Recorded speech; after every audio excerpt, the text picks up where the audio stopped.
اللہ نے کیا فرمایا تھا دجال سے پہلے 3 سال قحط ہوگا اور پھر کیا فرمایا ڈیٹیلز کی حدیث کیا ہے. پہلے سال اللہ سبحانہ وتعالی will order the earth to stop its 1/3 of vegetation and will order the sky to stop it 1/3 of rain. دوسرے سال 2/3 زمین کو بھی 2/3.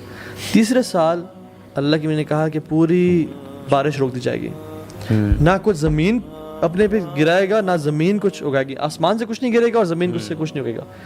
صحابہ نے کہا رسول اللہ صلی اللہ علیہ وسلم پھر لوگ کھائیں گے کس پہ, کیا گزارا کیا ہوگا ان کا, مومن کے لیے کیا وہ ہوگا؟ تو فرمایا ان کا جو طعام ہوگا نا وہ ہوگا سبحان اللہ الحمدللہ لا الہ الا اللہ, یعنی ان کا جو گزارا ہوگا وہ اللہ کے ذکر میں ہوگا. اینڈ دین دجال will emerge and دجال will come out and provide financial solutions to the earth. زمین میں کیا ہے rain, it will rain. He'll pass by a desert, be green, it will turn green. اپنے ساتھ 2 mountains ہوں گے, ایک mountain of bread, ایک mountain of river. ساتھ جنت اور جہنم ہوگی. اللہ کی میں نے کہا اس کی جنت جہنم ہے اور جہنم جنت ہے. یعنی تمہیں اگر حکم دینا کہ تم کہاں کیا چوز کرنا چاہتے ہو, اپنی آنکھوں کو بند کر کے جہنم میں کود جانا. اور مسلمان تو جو آج کل کے پیروں کو سمجھ رہے ہیں کہ جو پیر جو نا شف کر کے شفا دے رہے ہیں لوگوں کو, ٹھیک ہے, کتنے لوگ, اور جو پیر ننگے بیٹھے ہوئے ہیں بے شک لیکن ہاتھ مارتے ہیں اور شفا دے رہے ہیں. یار ان کو ڈسیو کرنا تو دیکھیں, جو بھی مٹیریلزم کا شکار ہے نا وہ تو گیا, جس کا اللہ کے بارے میں وہ اللہ دین کے جینی والا کانسیپٹ ہے نا کہ میں چراغ رگڑوں گا نعوذ باللہ اور وہ گاڈ جو ہے مجھے کچھ بھی دے گا کہ حکم میرے آقا.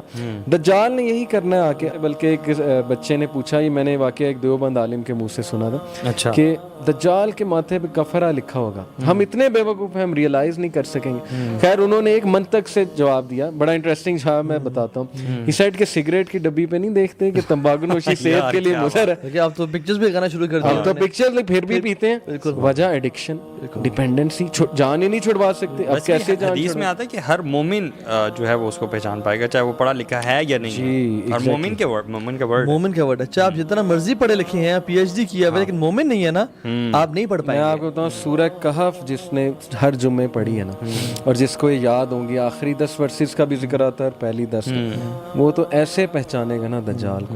اگر آپ آج کل کے فتنوں سے نہیں بچ پا رہے, نیٹ فلکس کا فتنہ, خواتین کا فتنہ, مال کا فتنہ, اپوزٹ جینڈر کا فتنہ, پورن کا فتنہ, تو پھر آپ جو یہ چھوٹے موٹے فتنے ہیں, تو پھر کل دجال کا جو سب سے بڑا فتنہ آئے گا اس سے کیسے بچ پائیں گے؟ جو آج فیل ہو رہا ہے وہ کل ڈیفینیٹلی فیل ہوگا. اور آج اگر ایمان ہے تو ہم ان فتنوں سے ہی بچ جائیں گے اور کل کو دجال کے فتنے سے ہی بچ جائیں گے. سو اپنے ایمان کی حفاظت کریں اور اللہ تعالیٰ سے امید ہے اور اللہ تعالیٰ سے مدد مانگیں, دعا کثرت کے ساتھ کریں کہ اللہم انا نعوذ بک من فتنۃ المسیح الدجال. اور اس کی بہت ساری دعائیں ہیں, کثرت سے اللہ سے دعا کریں کہ یا رب تو ہی بچا سکتا ہے, ہم تو نہیں بچ سکتے, تو نے ہماری مدد کرنی ہے. اور اللہ تعالیٰ ہی ہمارا حامی و ناصر ہے, وہی مدد کرنے والا ہے, اس کی مدد کے بغیر ہم کچھ نہیں کر سکتے.